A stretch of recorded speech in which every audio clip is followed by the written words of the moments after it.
예, 오늘 말씀은요, 인애를 회복하는 삶이라는 제목을 가지고 함께 말씀을 나누고자 합니다. 예, 고난, 누구나 듣기 싫죠.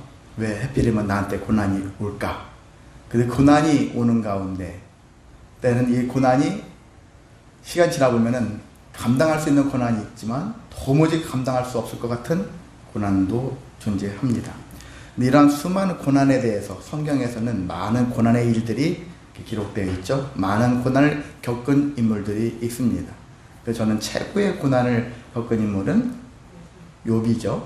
욥이라고 볼 수 있고, 그 다음에 두 번째로 고난을 만약에 이렇게 봤었을 때 생각하는 것이 오늘 룻기에 있는 나오미의 모습이 아닐까 생각이 듭니다. 예, 고난을 겪었었을 때, 그럼 고난을 겪으면 너희들은 어떤 것이 필요하고 무엇을 향해서 나아가야 될 것인가, 우리는 말씀 속에서 발견해야 합니다. 그것이 뭐냐면 하나님의 인애죠. 우리가 헤세드, 그러죠? 헤세드 찬양단 이런 것처럼 헤세드, 하나님의 인애를 깨달아야 하는 것입니다. 오늘 나오미 이야기를 통해서 우리는 인애를 회복하는 삶이라는 마음을 가지고 여기에 말씀을 살펴보자 합니다. 자, 나오미와 남편 아미멜렉 있잖아요. 이 부부가 당시에 베들레헴에서 흉년이 들어가지고 모압 땅으로 이주를 합니다. 흉년을 견디지 못하고 미리 모압 땅으로 간 거죠. 다른 부족으로 넘어갔습니다. 자, 그곳에서 자녀들도 아들들이 두 아들이 있었는데 결혼을 했어요.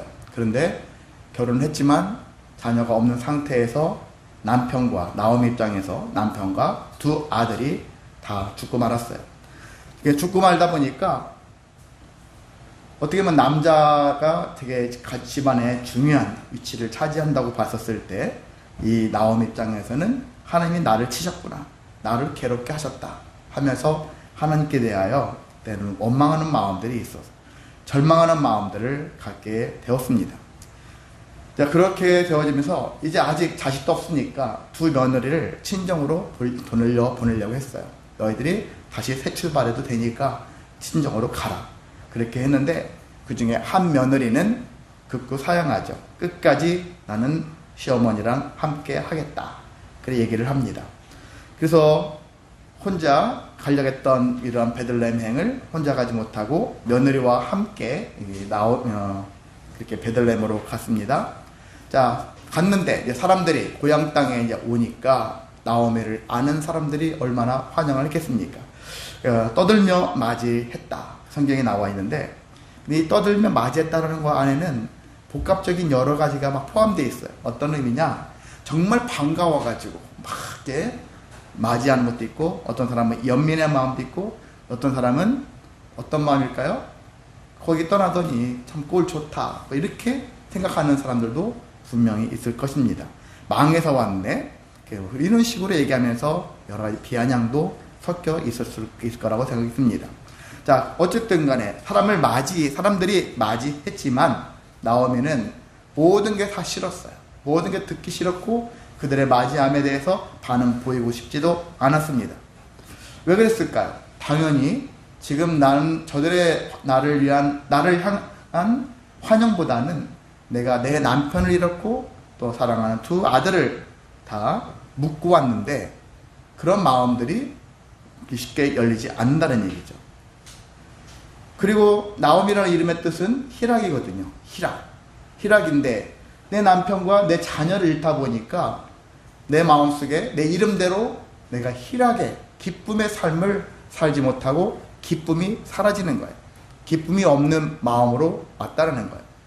그러니까 얼굴빛이 어떻겠습니까? 낯빛이 어떨까요? 뻔한 모습으로 왔을 거란 얘기죠. 근데 우리는 성경의 내용을 보면은 룻기가 지향하는 바는 뭐냐면 어떤 주제냐면요, 하나님의 인애거든요.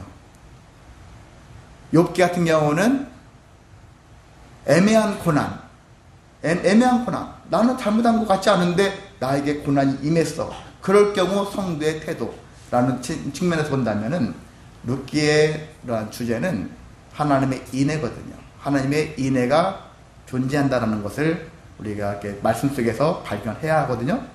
근데 이 나오미의 가장 근본적인 문제는 어떤 거였냐면 모압 땅에서 베들레헴으로 올 때 거기다가 무엇까지 놓고 왔느냐? 하나님의 인애까지 놓고 왔다라는 거예요. 인애의 마음까지 사라졌다는 얘기죠. 하나님이 나와 지금까지 함께 하셔서 인애를 베풀어 주셨던 그 은혜, 그것들을 생각하지 못하고 그 인애도 같이 내 남편과 내 자녀와 함께 인애도 묻고 왔다는 거예요. 그러니까 내 마음에 정말 희락도 없고 하나님의 은혜라는 것을 생각하지도 못하는 것이죠. 그럼 뭐가 남습니까? 한숨만 남죠. 모든 게 헛돼 보이죠. 내가 살아서 무엇하리? 소망도 없죠. 작은 어려움이 생길 때마다 그렇지 내 인생 하면서 자기를 비관하죠. 스스로를 비참하게 여기는 마음이 생길 수밖에 없습니다. 자, 그럼 우리는 하나님의 인애가 도대체 뭘까? 궁금하시죠? 하나님의 인애. 하나님의 은혜랑 비슷하다고 하지만 그 은혜라는 개념하고도 비슷하지만 우리 어떤 인애를 조금 더 특화시켜서 얘기한다면요, 하나님의 약속에 따른 불변의 사랑이다, 이렇게 인애를 표현하고 있습니다. 헤세드를 그렇게 표현하고 있거든요. 그래서 제가 가끔 예수님께서 우리를 불쌍히 여기시면 하나님께서 무엇을 주신다고요? 긍휼을 주신다, 그런 얘기를 말씀드렸는데, 불쌍히 여기는 것은 마음이에요. 아, 저 사람 참 연민의 마음처럼 안 됐다, 딱하다, 저 사람 잘 됐으면 좋겠는데, 이런 마음이 불쌍히 여기는 마음이라면, 긍휼의 마음은 뭐예요? 실제 도와주는 거예요. 채워지는 거예요. 저 사람의 연약함과 부족함이 채워지는 게 긍휼이라는 거예요. 그래서 우리는 불쌍히 여기는 하나님이 아니라 불쌍히 여기시는 하나님에서 더 뛰어넘어서 긍휼히 여겨주시는, 긍휼을 허락해 주시는, 긍휼히 행하시는 그런 하나님이시거든요. 그와 같은 것처럼 하나님께서는 우리에게 내가 너 불쌍히 여길게, 그런 마음이 아니라 실제 약속한 거 있잖아요. 언약이잖아요. 하나님이 우리에게 약속으로 다가오셨는데 그 약속의 말씀을 이루어 주시는 하나님, 그게 인애에 대한 사랑이거든요. 그 이 사랑은 불변의 사랑이다, 변하지 않는다, 이랬다 저랬다 하는 하나님이 아니니까. 우리가 하나님을 믿는 이유가 뭐예요? 하나님은 약속을, 그렇죠, 신실하신, 변하지 않으시는, 한 번 하신 약속은 끝까지 하시니까 우리도 하나님을 믿는 거잖아요. 그래서 우리도 성도들도 그렇게 살아야 되는 거거든요. 이랬다 저랬다 하는 삶이 아니라 약속, 하나님의 신실한 약속을 따라서 나도 동일하게 지키려고, 때로는 인간이다 보니까 연약해서 못 지키는 일들이 종종 발생할지라도 그래도 지키려고 계속 노력하는 그런 모습들이 필요합니다. 그래서 이렇게 하나님의 인애라는 것은 정말 하나님의 독특하신 그러한 가장 중요한 성품 중에 하나이고, 우리 인간편에서는 이 인애가 없으면 살아갈 수가 없다는 얘기죠. 우리가 어릴 적에는 나의 노력과 나의 수고로 말미암아서 일이 되어진다, 그렇게 생각하잖아요. 학생들 보세요. 내가 공부한 만큼 뭐가 이루어진다, 이렇게 생각하지만 30대 40대 넘어가면서 어떻게 생각이 듭니까? 아, 은혜 아니면 살아갈 수 없구나, 이거 고백하잖아요.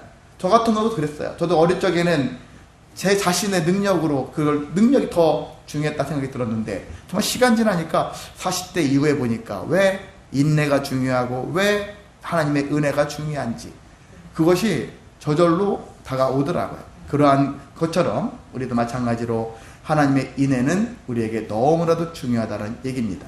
특별히 성도로 신앙의 삶을 살아가는 자들에게서는 하나님의 인애가 내 가슴 깊은 곳에 새겨져 있어야 하는 것입니다.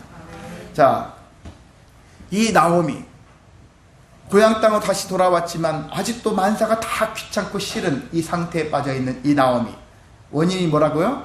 본질적인 이유가 하나님의 인애까지 모압 땅에 묻고 왔다는 거예요. 그러면 이 사람이 앞으로의 삶도 그렇게 살아가고 있었을까? 그렇게 살아갈게 될까? 했었을 때 성경은 그렇지 않아요. 나오미 인생에 대해서 어떻게 합니까? 그 사람은 결국은 하나님의 인애를 회복했다라고 성경이 말해주고 있습니다. 자, 근데 혼자서 스스로가 회복하는 경우도 가끔 있지만은요, 혼자 도무지 회복할 수 없을 때는 누가 필요합니까? 돕는 자가 필요하죠. 네, 돕는 자가 필요해요. 여기 나오미도 마찬가지예요. 돕는 자가 있었는데 그게 두 사람이 있었었죠. 그 사람을 우리는 이름 전에 예, 답을 너무 일찍 알려주시니까. 예, 첫 번째는 현숙한 자예요. 현숙한 자가 있었고요. 두 번째로 유력한 자가 있었다는 거예요. 현숙한 자, 유력한 자. 그 두 사람을 함께 얘기 나누도록 하겠습니다. 자, 나오미가 하나님의 인애를 회복할 수 있도록 도와줬던 첫 번째 사람, 바로 룻입니다. 현숙한 자로서 룻을 한번 생각해 보겠습니다. 자, 룻은 절망에 빠져 있는 이 시어머니를 따라서 베들레헴에 함께 가야겠다, 그렇게 때를 썼습니다. 시어머니는 만류도 했죠. 앞길이 창창한데 내 인생 나랑 같이 따라가면 같이 망해갈 건데 원치 않잖아요. 그래서 나는 남아라, 아니다, 네 친정으로 가라. 그 한 며느리는 그 며느리도 열심히 같이 가려고 했지만 그 며느리는 마지못해서 친정으로 돌아갔지만 이 롯은 어떻겠습니까? 롯이 어떤 유명한 말들을 하죠. 성경에 여러분 읽다 보시면 이런 게 있어요. 어머니께서 가시는 곳에 나도 가고 어머니께서 머무시는 곳에 나도 머물겠다. 어머니의 백성이 나의 백성이 되고 어머니의 하나님이 나의 하나님이 되실 것이다. 어머니께서 죽으시는 곳에서 나도 죽어 거기에 묻힐 것이다 라면서 시어머니를 설득을 하는 거예요.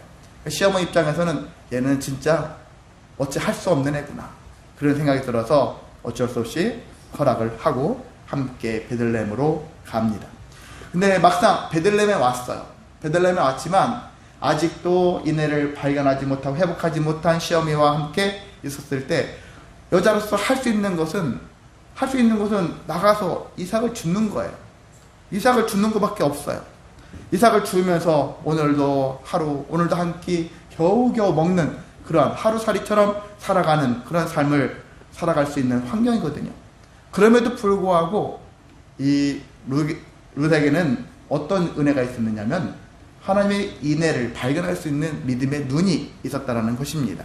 그러다 보니까 소망이 있다는 거예요. 소망의 끈을 놓지 않는 그런 믿음이 있었다는 것이죠. 자, 이삭을 주우러 나갈 때 시어머니한테 보고를 하고 나가야 되잖아요. 나갈 때 뭐라고 얘기합니까? 내가 오늘 누구에게 은혜를 입으면은 그를 따라서 이삭을 주겠습니다. 그렇게 하나님의 뭔가의 은혜에 대한 부분들을 그 소망을 가지고 있다는 거예요. 내가 누구에게 은혜를 입게 되어지면, 물론 이제 어떤 사람에게 은혜를 입는다는 표현이 되겠지만은 포괄적으로 놓고 본다면 하나님의 은혜를 생각할 수 있겠죠. 누군가에게 은혜를 입게 되어지면은 그를 따라서 이삭을 주겠다, 이렇게 말했다는 얘기는 나는 오늘도 소망을 놓치지 않겠습니다. 하나님의 인애라는 것을 알고 있기 때문에. 그래서 그런 마음을 가지고 이 룻 같은 경우는 시어머니를 끝까지 따라갔던 것이죠. 끝까지 섬겼던 것이죠. 그 최선을 다해서 시어머니를 섬기는 그런 모습. 그냥 친정으로 돌아갔으면 인생 편하게 살 건데 왜 굳이 따라갔을까? 그 최선을 그럼에도 불구하고 시어머니의 그 인애를 보았기 때문에, 그래서 시어머니 안에 있는 여전히 시어머니의 그러한 인애의 부분들이, 하나님의 인애가 시어머니 안에 존재한다는 것들을 알고 있었기 때문에. 그게 정작 나오미만 모르는 거예요. 나오미만 지금 하나님의 인애니 뭐니 다 생각이 안 되는 거예요. 내가 왜 지금 괴롭다, 슬프다, 힘들다, 이런 생각에만 가득 차 있는 것이죠. 그러는데 나오미의 며느리인 룻 같은 경우는 시어머니 속에서 여전히 하나님의 인애라는 것이 존재하는구나 라는 것들을 룻이 생각을 했었다는 얘기입니다.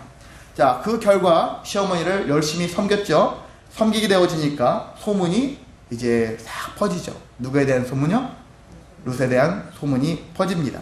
퍼지면서 마을 사람들은 한마디로 그 여인에 대해서 뭐라 하죠? 저 여자는 현숙한 여인이다. 그렇게 얘기를 합니다. 소문이 쫙 났어요. 자, 현숙이라는 말이 있죠. 현숙. 가수 현숙 생각하십니까? 네, 현숙이라는 이름이 있죠. 저 현숙이라는 이름이 참 좋은 것 같아요. 제 딸 이름에다 붙일 수는 없었지만은 현숙이라는 의미, 어떤 의미일까? 현숙이라는 것은요, 현대 영어에서는 현숙이라는 그런 것을 어떻게 표현하냐면 노블, 캐릭터라고 해요. 노블 캐릭터. 노블레스 오블리주 막 하잖아요. 고귀하다는 뜻을 갖고 있는데, 현숙이라는 표현이 여러 가지가 있지만은 눈에 딱 띄는 우리가 표현이 노블 캐릭터야. 노블 캐릭터. 노블 캐릭터인데 어떤 의미냐? 정말 고귀하다, 숭고하다, 우리가 귀족이라는 의미도 있어요. 상류층이다. 그렇게 얘기를 하고 있어요. 왜 이렇게 하게 되냐? 그 사람의 마음이, 삶이 지혜롭고 도덕적이며 책임감이 있는 성숙한 성품을 가졌기 때문이다. 그렇게 얘기를 합니다. 이름뿐인 사람도 있지만 우리가 진짜 이 현숙이라는 단어의 의미가, 이러한 의미가 포함되어 있다는 것이죠. 그래서 현숙은 뭐라고요? 영어로 노블 캐릭터다. 노블 캐릭터. 여러분도 노블 캐릭터 되시기를 원합니다. 예, 신앙인의 입장에서는 미리 확고한 사람, 덕이 있는 사람, 그리고 심지가 굳은 사람, 능력이나 재능이 탁월한 사람, 이런 사람을 또한 현숙한 사람이라고도 볼 수가 있습니다. 자, 롯은 어떤 사람이야? 룻은, 제가 헷갈려 자꾸. 롯은 아브라함의 조카예요. 남자이고, 룻은 나오미의 며느리예요. 자, 룻은 시어머니 말씀에 순종해가지고 나중에 결혼했어요. 결혼했는데 젊은 남자랑 결혼한 것이 아니라 어떻게 보면 나이가 좀 있는 사람하고 결혼을 한 거예요. 나이가 많은 사람하고 결혼을 했습니다. 여자 입장에서 나도 한 인생을 살아야 되는데 같은 동급 비슷한 그런 또래 이런 사람하고 결혼하고 싶잖아요. 더 젊은 사람. 그런데 이 룻은 시어머니의 그러한 말씀에 순종해서 나이가 더 많은 보아스라는 사람과 결혼을 했고요. 그리고 나중에 결혼인데 아이를 낳았죠. 그 아이 이름이 뭘까요? 오벳. 오벳의 아버지는 오벳의 아들은 이세. 이세의 아들은 다윗. 이렇게 되어져서 다윗 가문의 예수님의 계보에 들어가게 되어집니다. 얼마나 놀라운 일이 발생했습니까? 자, 마을 이제 아이가 태어났을 때 마을 사람들이 이 나오미에게 이런 얘기를 합니다. 룻이라는 너의 며느리는 7 아들보다 귀한 며느리다. 여러분은 귀한 며느리 되고 계십니까? 예, 지금 며느리가 뭔 중요합니까? 나 뜻대로 살면 되지. 그냥 룻이가 7 아들보다 귀한 며느리이고 그녀가 낳은 아들 있죠? 오벳은 나오미의 입장에서 봤었을 때 뭐라고 성경에서 표현하고 있습니까? 4장 15절에 보면은 그렇게 나와 있죠. 네가 낳은 아들, 룻이 낳은 아들은 생명의 회복자이며 노년의 동양자다. 그렇게 얘기를 합니다. 그래서 이 오벳을 통해서 실제 오벳이라는 이름의 뜻은요, 섬기는 자라는 뜻을 갖고 있어. 섬기는 자. 그래서 오벳이 집안 가문을 일으키는 거예요. 대가 끊길 뻔했던 이 가문에 하나님께서 은혜를 베풀어 주셔서 인애를 주셔서 인애를 그렇게 허락해 주셔서 나중에 나오미가 동양을 받을 수 있는, 다시 회복할 수 있는 길로 갈 수 있었다는 것입니다. 자, 그렇게 우리는 룻이라는 이 한 여자 때문에, 현숙한 여자 때문에 나오미가 하나님의 인애를 회복하는 일에 큰 은혜를 끼쳤다는 것을 알 수가 있습니다. 자, 두 번째 남자가 있죠. 예, 보아스죠. 유력한 자 보아스. 보아스는 나오미의 남편의 친척이에요. 나오미의 친척이 아니라 남편의 친척. 아비멜렉의 친척이죠. 그래서 나오미의 친척인데 그는 베들레헴에서 살면서 재산도 많이 있었고 영향력도 컸던 사람이에요. 영향력이 크다는 얘기예요. 돈만 많다고 해서 영향력 있는 건 아니죠. 그만큼 인품이, 성품이 괜찮다라는 것입니다. 영향력이 유력했기 때문에 그래서 다른 사람들에게 어떠한 말 한마디를 해도 신뢰감이 있었던 사람입니다. 자, 그는 옛날부터, 오래전부터 하나님의 인애를 아는 사람이었어요. 하나님의 인애를 알았던 사람이고 그 자신을 통해서 하나님의 인애를 실천해 나갔던 사람입니다. 자, 어느 날 룻이 와가지고 나에게 기업 물을 자가 되어달라 그렇게 요청을 합니다. 기업 물을 자, 이게 고엘 제도로 하거든요. 고엘 제도. 고엘이라는 뜻은 뭐냐면 되찾는다, 부르다, 구속한다 라는 뜻을 내포하고 있습니다. 레위기 25장에 보면은 기업 물을 자에 대한 규례가 있거든요. 레위기 25장에 기업 물을 자의 규례가 있는데, 기업을 물은다라는 것은 세 가지 얘기가 있는데, 가난한 혈족의 땅을 도로 사주어야 한다. 어떤 집안이 경제를 잘 운영하면 좋겠는데 망할 수 있거든요. 어떤 일이 사건이 발생해가지고 쫄딱 망해버렸어. 그랬을 때 이 집안에게 속한 모든 재산들이 다른 곳으로 팔려나가면 안 되잖아요. 그래서 전체 가문이 나서가지고 그것을 거기서 그 재물을 손실되지 않도록 사주어야 한다는 얘기거든요. 그리고 부당한 피해를 당한 친족에게 복수를 할 수 있는 책임이 있다. 우리 가족 중에 누군가가 살해를 당했다든지 하면 같이 또한 그 살해를 한 사람을 죽여야 해주는 책임이 있다는 거예요.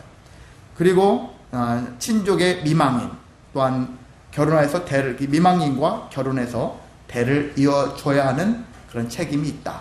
이게 바로 기업 물을 자의 책임이라고 하거든요. 그런 관점에서 이 보아스는 기업 물을 자에 대한 규례를 알고 있었던 거예요. 내가 이만큼의 역할을 할 수 있는 능력이 있으니까 그 일을 하겠다. 그리고 나에게 우선순위가, 사실 보아스가 1순위는 아니었거든요. 1순위는 다른 사람이 먼저 있었었는데 그 사람이 거부했고, 보아스가 그것을 이어받아 가지고 기꺼이 자기가 하지 않아도 됐을 법했는데도 불구하고 보아스가 기업 물을 자가 되어준 것을 알 수가 있습니다. 자, 그런데 보아스가 왜 룻과 결혼하는 것을 허락을 했을까? 남자들 입장에서 생각해 보세요. 룻은 어떤 사람이라고요? 현숙한 여인이다. 소문이 쫙 났잖아요. 이것을 보아스가 몰랐을까요? 알았죠. 보아스도 알고 있는 거예요. 이미 익히 들어서 알고 있었어요. 성경에 보면 익히 알고 있는 존재라고 나와 있어요. 이미 알고 있으니까 아무나 와가지고 그냥 기업 물을 자가 되어주십시오 하면 덥석 물을까요? 아니단 말이죠. 아무나 해주는 게 아니죠. 그만큼 룻이라는 여자는 현숙한 여자로서 사람들에게 이 여자 참 괜찮다, 누구나 탐낼 수 있는 그러한 모습을 가지고 있었던 여인이라고 할 수가 있습니다. 자, 우리는 여기 잠언서 31장 10절에 보면은 이런 말씀 있죠. 누가 현숙한 여인을 찾아 얻겠느냐? 그의 값은 진주보다 더하니라. 현숙한 여자를 남자 입장에서는 만나야 되는 거예요. 이쁘고 아름답고 날씬하고 뭐하고 이렇게 흔히 외모적으로 좋아 보이는, 집안이 좋고 이런 것도 뭐 중요한 게 아니라 정말 저 개인 그 한 사람이 현숙한 사람인가, 현숙한 여자인가. 그 현숙한 여자를 만났을 때 남자 입장에서는 결혼 생활이 쉽지 않게, 우리가 더 은혜가 풍성해질 수가 있다는 것입니다. 그래서 현숙한 여인을 보아스가 알았기 때문에 룻이 그래서 그 여인과 결혼하는 것을 기꺼이 허락했고, 보아스는 룻과 결혼해가지고 결과적으로 나오미의 남편의 가문은 다시 회복되어진 것을 알 수가 있습니다. 자, 그렇게 보아스라는 인물은 나오미에게 있어서 다시 소망을 가져다 준 유력한 자였다. 유력한 자라는 그런, 유력하다는 얘기는 힘이 있다라는 뜻이잖아요. 유력한 자가 되었다라는 것을 알 수가 있습니다. 자, 우리는 이렇게 현숙한 자인 룻과 유력한 자인 보아스라는 두 인물이 있죠. 이 두 인물의 공통점을 한번 보겠습니다. 그것은 뭐냐? 말씀에 순종하는 자들이었다. 말씀에 순종하였다. 자, 룻은 시어머니의 말씀에 순종을 했어요. 때로는 원치 않는 것들이 있을 수 있어요. 도망가라 갈 때 어떻게 도망갈 수도 있었어요. 그럼에도 불구하고 룻은 믿음이, 하나님의 인애를 볼 수 있는 믿음의 눈이 있었기 때문에 시어머니를 계속 따라왔고 그 말씀대로 순종했고, 어떻게 보면 늙은 나이 먹은 보아스랑 결혼까지 했습니다. 그렇게 해줌으로 인해서 이런 나오미, 이런 가문에 하나님께서 주신 은혜를 계속 회복시킬 수 있도록 도구자가 되었다는 것을 알 수가 있습니다. 자, 그리고 보아스라는 사람은 어떻게 됐죠? 보아스는 하나님이 정하신 기업 물을 자라는 규례, 하나님의 은혜, 하나님의 인애, 이런 것들에 대한 수많은 규례들이 있는데 그런 것들을 실천하며 살았던 사람이에요. 그러니까 순종했다는 얘기죠. 또한 말씀에 순종했던 사람이다. 말씀대로 순종하는 삶이 무엇보다 중요하다는 것이죠. 자, 그들은 결과적으로 모두가 하나님의 인애를 아는 사람이었고, 자기를 통해서 삶을 통해서 실천하여서 다른 사람들을 하나님의 인애를 말미암아서 회복시켜주는 도구가 되었다는 것을 알 수가 있습니다. 자, 그래서 이 룻과 보아스로 인해서 나오미의 삶은 결과적으로 하나님의 인애가 회복되었다라는 것입니다. 자, 이제 중요한 얘기입니다. 결론은 뭐냐면 오늘날 우리는 구약에는 이러한 삶을 통해서 이렇게 되어졌대 이렇게 하지만은 실제 우리들의 현대를 살아가는 우리들 입장에서 이 현숙하고 유력한 분이 있어야 한다는 얘기죠. 그건 누구일까요? 그렇죠. 우리에게 현숙하고 우리에게 유력한 분은 예수님이시다. 예수님이 우리에게 오셔가지고 우리에게 이 하나님의 인애를 깨닫게 하시는 거죠. 그래서 우리가 예수님께서 이 땅에 오셔서 십자가에서 값을 치르시고 대신 죽으심으로 인해 가지고 하나님의 인애라는 것을 알게 하시고 인애라는 걸 깨닫게 하시고 그래서 우리에게 소망을 놓치지 않기 위해서 그렇게 계속해서 하나님께서 은혜를 베풀어 주십니다. 그러니까 하나님의 이러한 현숙함과 유력한 것은 예수님을 통해서 우리가 지금 계속 공급을 받고 있다는 것입니다. 우리도 마찬가지로 이젠 그 은혜를 우리가 알았다면, 은혜를 회복했다면, 인애를 회복했다면은 우리도 마찬가지로 우리 가운데, 우리 주변에 절망에 빠져 있는 영혼들 있잖아요.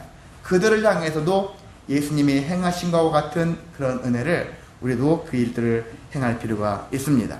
행해야 하는 것입니다. 예수님을 사용해서, 예수님을 도구로 이용해서, 그래서 절망에 빠져 있는 수많은 영혼들에게 복음을 전함으로 인해 가지고 이렇게 현숙하고 유력한 예수 그리스도를 전함으로 인해서 그들이 하나님의 인애를 회복하고 정말 소망 가운데 살아갈 수 있도록 문을 열어주는 역할을 이제 누가요? 우리가 해야 한다는 것입니다. 그렇게 했었을 때 하나님의 인애가 모든 영혼들에게 각 사람에게 충만해지고 풍성해질 수가 있는 것입니다. 그런 삶을 살아내는 저와 여러분 되시기를 주님의 이름으로 소망하고 축복합니다. 네, 이 시간 우리가 찬송 279장